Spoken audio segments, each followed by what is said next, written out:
I've been designing character spaces now since 1966, and I'm able to do character spaces because I have traveled extensively. I've stood in spaces, I've understood how that space came about, why it feels the way it is, and what the elements are in it to accomplish that. I also have, in my travels, acquired an enormous amount of resources, and I still draw from those resources that I've accumulated to develop the character and feelings in houses that I'm doing here, the States, or wherever I decide to work. I have a process that is basically flawless. I do it on a step-by-step process. The client's involved in each step. They know what they get and why they get it, and they approve each step as we go. So there's no backtracking. We're not trying to go back and go ahead and design a project and then show you when it's finished and you say that, oh my gosh, that's not what I thought I was going to get. So we do it this way, and it saves a lot of time and a lot of effort. Doing the combined architecture, interior, and landscape together is a much more rewarding experience for the client.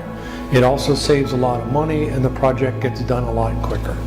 I always work with the best interest of the client in mind, and I usually meet or generally exceed their expectations. I can tell you a quick story about one client we did. It was the first client. I've done 9 residences for this client since. But the first house we did for them, we did all the drawings and sketches and so on. And one day I was visiting the site, and I walked up behind them, and they didn't know I was there, and they were looking at their living room. And this was in downtown Toronto.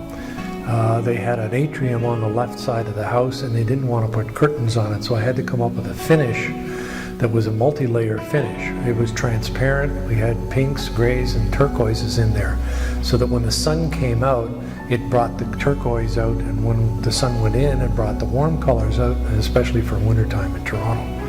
And they were standing there looking at that, and it happened to be a cloudy day, and the clouds were moving by, and one looked at the other and said, you know what, it's working. And the other said, what's working? He said, can't you feel the heat and the cool and the heat and the cool? He said, yeah, but it also looks like he did this. It looks exactly like he did in the sketches.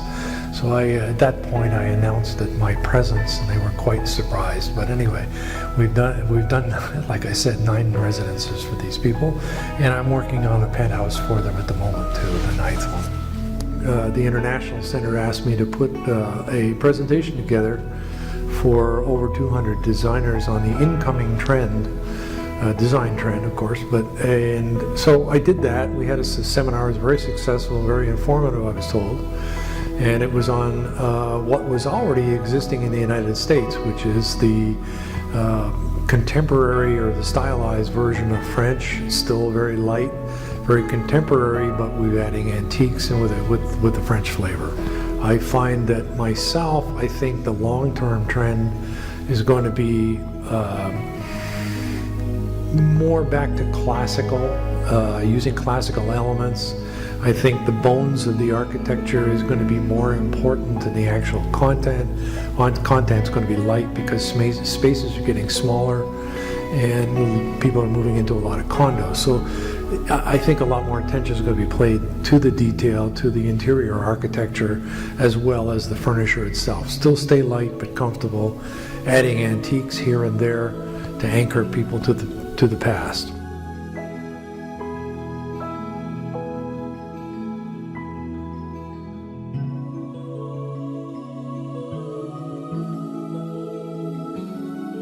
I have a strong passion for creating and design.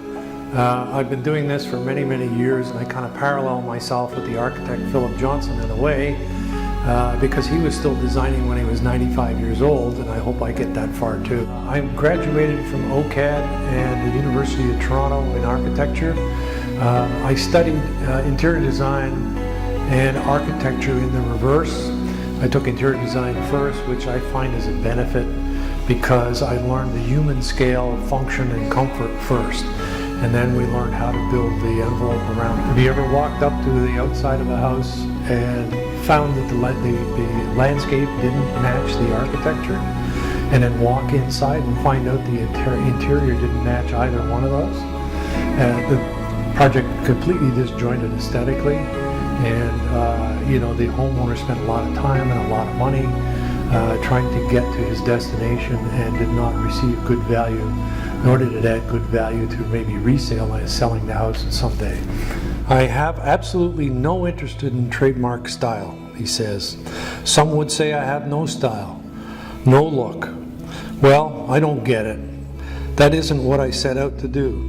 I've wondered with envy at people who like one thing and work at it and it becomes their realm. Those people who say I love this but hate that have these enormous refined senses of hate. I couldn't have said this better. With all of my years of experience and my knowledge base, I would be glad to help you with your interiors, whether you need the interior, the architecture, or the landscape. I can help you either way with contemporary, mixing the antique, or anything to realize the dream that you have visualized for yourself or can't visualize for yourself and need some help. Good design is good design, period.